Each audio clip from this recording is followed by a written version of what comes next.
I should be somewhere in the middle of the Pacific Ocean right now. When I say in the middle of the Pacific Ocean, I mean in a boat, not just treading water. But this is the first of a series of videos that I made a little bit beforehand so that I wouldn't be completely absent from YouTube while I was away. Now, I would tell you that I made these back in October, and initially I did.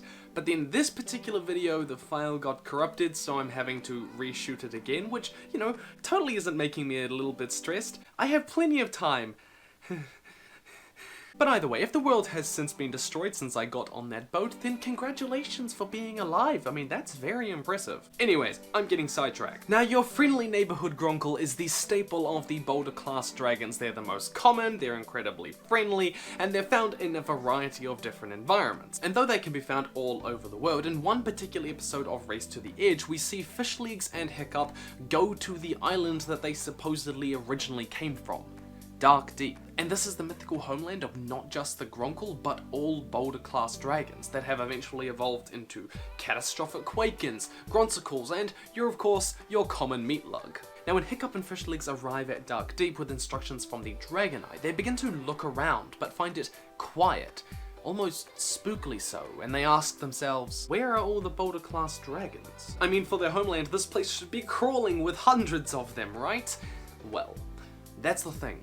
Something happened at Dark Deep a long time ago, and today we'll be talking about what. Fishlegs and Hiccup never really stop to ask what happened at Dark Deep and why there are so few boulder class dragons there, and we never return to Dark Deep, so we're just left with this giant question and no answer.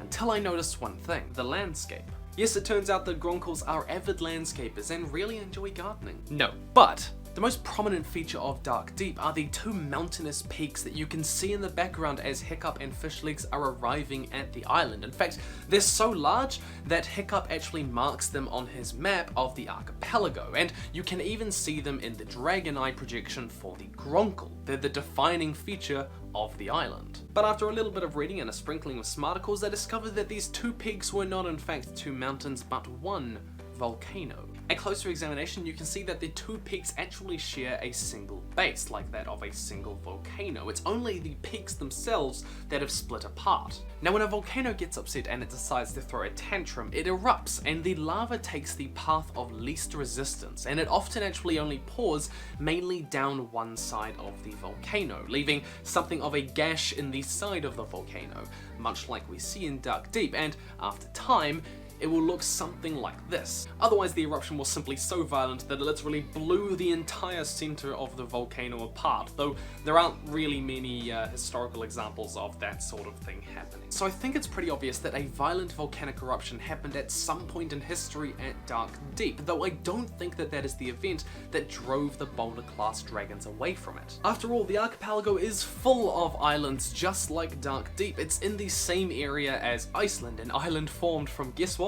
Over 200 volcanoes, some of them still active. So we know that volcanoes had a hand in forming most of the islands in the archipelago, if not probably all of them, including Berk. I mean, I'm not exaggerating when I say that boulder class dragons literally eat lava for breakfast. A volcanic eruption might just be something like a bath for them. But that was a long time ago, probably before humans and dragons were even in the area, yes? That's a great question, Mr. Glares and Stares. This is an interesting point. When we look at the other islands in the archipelago, we see that they're often green, they have trees and grass, maybe a lake. But Dark Deep is barren, grey, devoid of life. Kind of like your social life. Sometimes I wonder why Spyro even gets to be on the shelf. The point is that across all of Dark Deep, there's not a blade of grass or a tree to be seen. It's entirely full of rocky, craggy cliffs. And this tells us a couple of things. It tells us that this volcanic eruption was not only extraordinarily violent because it had the capacity to cover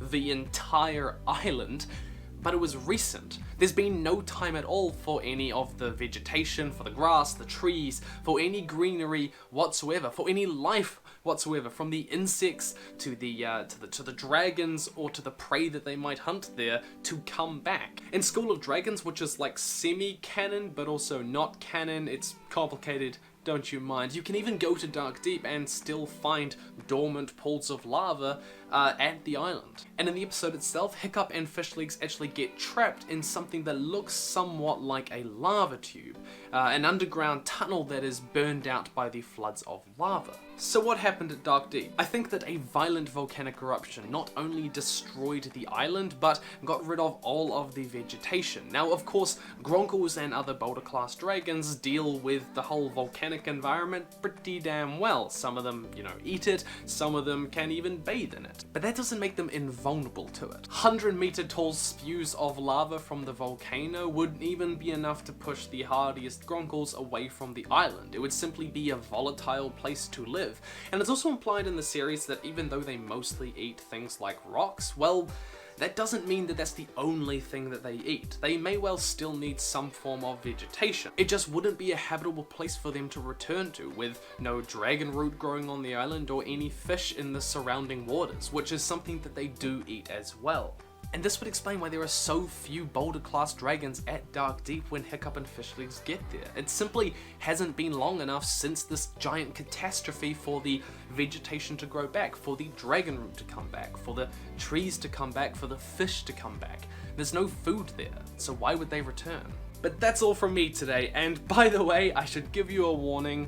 The next few videos were filmed on my old camera, so they're probably going to be a little bit worse quality, and it makes me cringe.